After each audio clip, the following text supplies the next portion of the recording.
And welcome to another episode of the Why Not Today podcast. And I'm your host, Leslie Kane.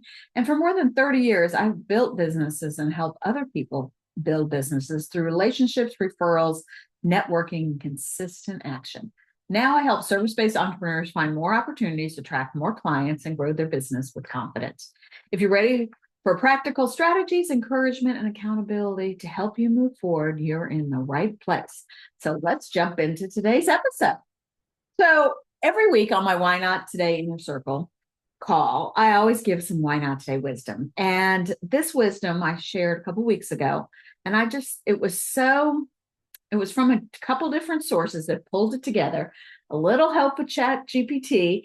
And it's a profound idea that I've shared with several people. And I thought it's time to share it on the podcast.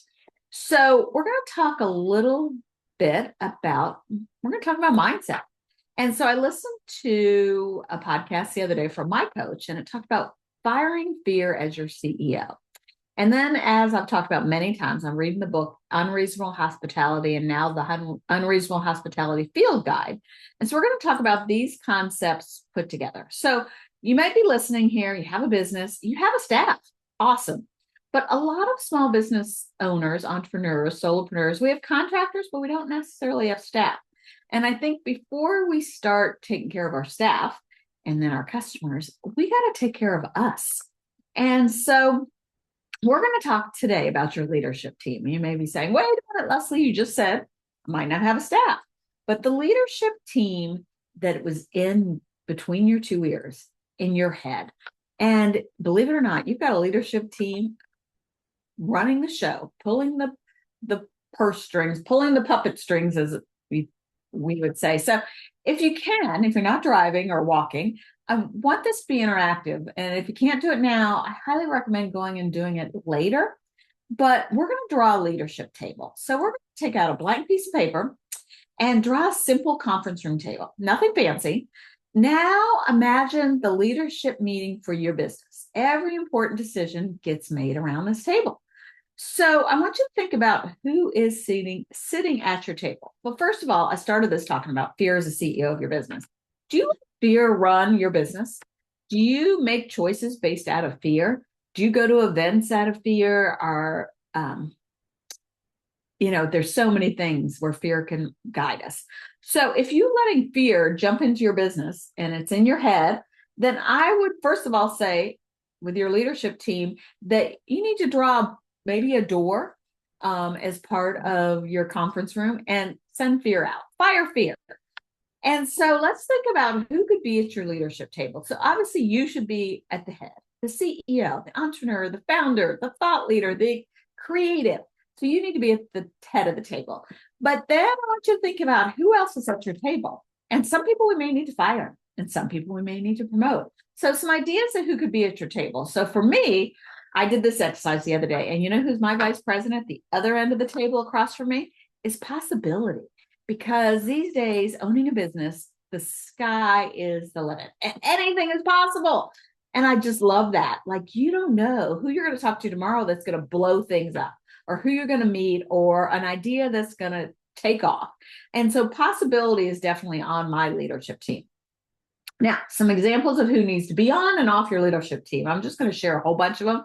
And I want you to think about who is part of that team. So we just talked about fear.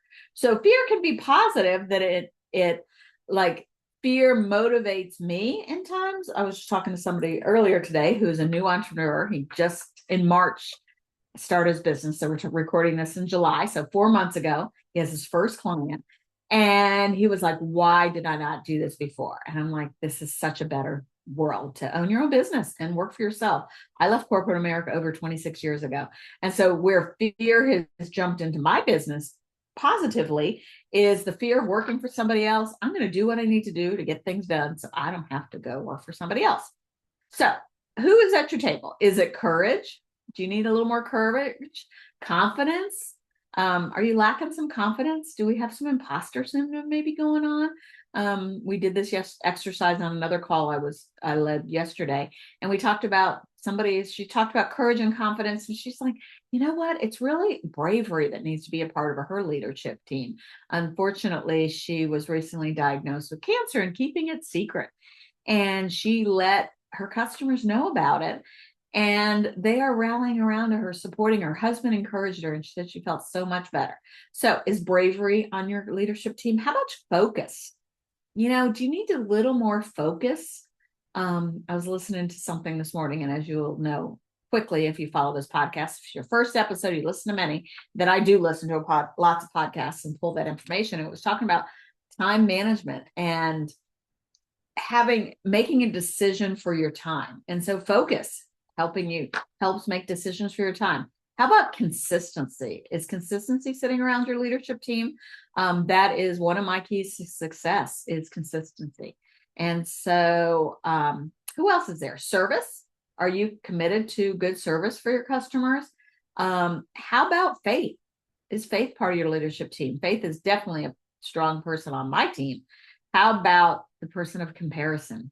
Do you compare yourself? Do you go on social media and say, oh, this person has 3 million likes and they've did all these things and I should be there? And you just started your business yesterday, guys. So comparison, they may need to be fired. They need to be escorted out, and they may need to, be escorted out quickly and take all their luggage with them, take their box of crap. Perfectionism. That was somebody we talked about yesterday. That is somebody she is letting go. No longer needed on her team. How about doubt? Do you need to let go of doubt? But creativity and curiosity. Oh my gosh, those are some people on my leadership team. Discipline. Do you need a little bit more discipline? I know I need a little bit more discipline around the distraction piece. Like, it's so easy to jump on email and play in that reaction mode. And then how about procrastination? That's a good one. I always say I don't procrastinate. I am deadline driven. So I want you to think about who is sitting at the head of your table, first of all.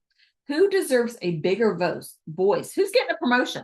Like, who are you going to promote? Maybe give a picture to all these people on your conference room table and promote them. Who needs to move to a different seat, not the front seat? Who shouldn't be making decisions anymore? I really want you to think about those questions. And then, as I said, we need to fire fear as our CEO. And as I mentioned, fear isn't always bad.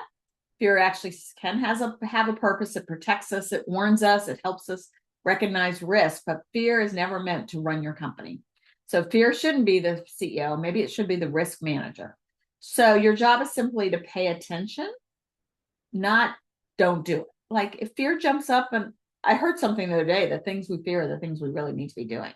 So if fear is making every decision in your business, you're probably avoiding things like posting content, asking for referrals, inviting people to work with us, raising our prices, trying something new, following up, and being visible. I know sometimes fear jumps into my business, and it's so easy to grab the easy, quick, low hanging fruit, to do the things and not necessarily to ask the question, to ask people, to look for clients. Like, our whole goal is to get clients, right? And make money. So think about who you're promoting and who you're firing. And then ask one, as I said just a minute ago, who needs a promotion? So now you've got your leadership team. Now we need a strategy meeting. So if you've hired the right internal marketing leadership team, it's time to have your meeting. And this is reading Unreasonable Hospitality. This gave me this idea. Will Guidara, who wrote the book, he owned a restaurant, and he would get his team together and do strategy meetings a couple times a year. And he would close the restaurant down and really spend time. And I think we need to do that too. When was the last time you really had a strategy session? If you're listening to this in real time, it's July of 2026. It is halfway through the year. I highly recommend scheduling a strategy session with you and your internal leadership team, looking at the last 6 months, maybe the last quarter. What were your wins? What were your successes? But then let's look forward. So as you start your strategy meeting, the first step is to start with your mission. really, before you talk about your goals, you really need to talk about your why. Why did you start your business? We need to remember that. Why do you do what you do? And that should drive everything else. And then step 2 is brainstorm in 3 categories. So as you're moving forward, like I want you to think about the low hanging fruit. So where can you get some quick wins? Simple, they're easy to implement, momentum builders. So example would be reconnect with 3 people. I just put a post-it note on my computer yesterday, people that I need to follow up with. And it's easy to do the social media for me at least and not reach out to the real people. But I'm going to do that first. Schedule the one coffee meeting. That's easy. I went to a networking event and there's one new person I connected with this morning that as soon as I finish recording this, I'm going to reach out to her and let's get something on the calendar. Ask for one referral. Ask somebody, a current client, who do they know? Maybe record one piece of content. I do a podcast every week and that's my content, but I'm going to start doing some, pulling out some, I don't want to say old, but some wisdom from the past. And so where can you share some content? Where can you do quickly? Reach out to a past client, thank a client. There's somebody that was part of my inner circle that is not anymore. And I've been thinking about her forever. And as soon as I hang up or finish this, I'm going to shoot her a text. Just thinking about you. Hope you're doing okay. Attend one networking event, grab one new contact. So what are some low hanging fruit that you can do to get some quick wins? Like whenever you're listening to this, what can you do today, this week, not next month? But the goal is momentum. And I guarantee you, once you start doing the little thing, you'll start being motivated to do the next thing and the next thing. So step one is to brainstorm 3 or step 1 is start with your mission. Step 2 is brainstorm in 3 categories. So we talked about low hanging fruit and now we're going to talk about achievable. So this is what you can do in the next 1 to 3 months. So for me, I'm still working on figuring out Facebook ads. So I know that is something I'm going to do within the next week. That is achievable.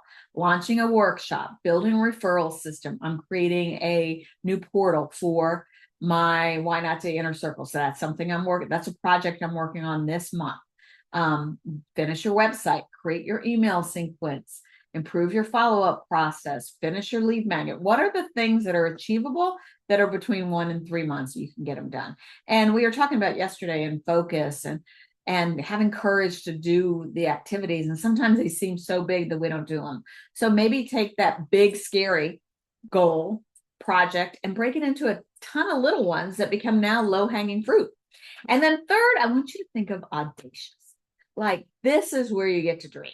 No judging, no editing, no worrying about how. Like what are the audacious big things that are on your list that you want to do someday? And they still should be written down. I actually have another post-it note on my computer to be in Success Magazine and to meet Oprah. Like that's a big audacious goal. It's there. I don't know when it's going to happen, but it's there. Writing a book is definitely something on my audacious list. Not yet, but eventually. You want to speak nationally. Do you want to create a 6-figure business? Does your business need to be doubled 10 times it? Grow a thriving community. Have you thought about starting a podcast like this? I am forever running into people that say, I have an idea. I want to start a podcast, which I did.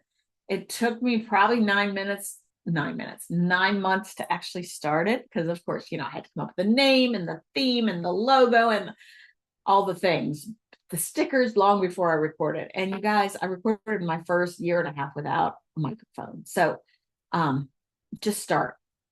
Create a signature program, serve millions of people. What are some of the audacious things? One of the audacious things on my list is Why Not Today as a brand is as big and as known as Life is Good.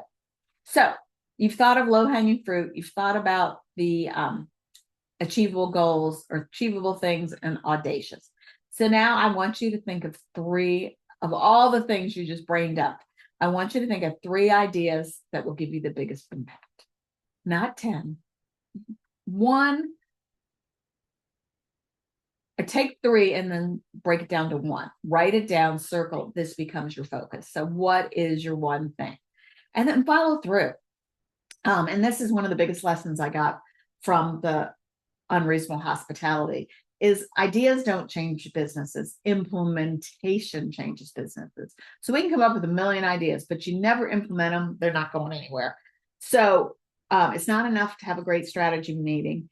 It's also you need to leave with action. So you're having the strategy meeting with yourself, that now maybe it's time to put some tasks, to give your tasks some deadlines, and to have some action items. So I want you to think about 4 questions. What is your one strategy? What are your next 3 action steps? And then who is going to hold you accountable? Let somebody know. Let me know. I will be happy to keep you accountable. And then when will you review your progress? And I don't know about you, but some of us are so bad about setting a goal at the beginning of the year. And then do you remember even what that goal is? It's July. Do you remember what your goal was for January? Most people don't. And so it's keeping it in front of you, having it in front of your face, and then reviewing your progress. Have dates to do it. And so that's why it's always good to do a quarterly review, a monthly review, an annual review, take the time. And so think about, just to kind of wrap it all up, today remind me that leadership starts long before your next employee. It starts with leading ourselves and leading ourselves well. And the quality of your decisions depends on who's sitting around your table. So really think about, who do you need to fire? Like literally walk them out the door. Maybe put them in a box, carry them to the trash. I know where I live, I'm in a condo, I have a trash chute. I may just take some out. And then who is at your conference room table? Take that. Hopefully you drew out your conference room table. And if you didn't, take the time to do it. Do your strategy meeting, and see who's part of that team and what are you going to do to move forward. So I really think community makes a big difference. And that's really one of the things that the Why Not Day Inner Circle provides. It's not just a training, which you're getting here, but and we're going to have a portal with all the training. I'm so excited about that. That's definitely on my to-do list, but it definitely helps you accountable, that somebody is checking in on you, that you're around real people, that you have a sounding board other than yourself. And so really think about who's sitting on your leadership table and what is one strategy you're committed to implementing next. Because every big result starts with one intentional decision. And of course, why not today? So let me know what you thought about this. And thanks again for listening to the Why Not Today podcast. If you enjoyed this episode, please share it with a friend, post it on social media, or leave a review. It helps you reach out more. It helps me reach out to more entrepreneurs who are ready to grow their business and take action on what really matters. And to learn more about Why Not Today, you can check out, I have a Facebook group called Consistent Clients, or the whynottoday.movement.com website. And remember, you don't have to have it all figured out. You just have to take the next step. So ask yourself, as I always end with, why not today? So thanks again for being a part of the Why Not Today podcast and our mission to enrich lives. So basically the mission of Why Not Today is to live our life, be brave, and pursue our dreams. So I hope you're pursuing yours. Have a great day. And thanks again. Why not today?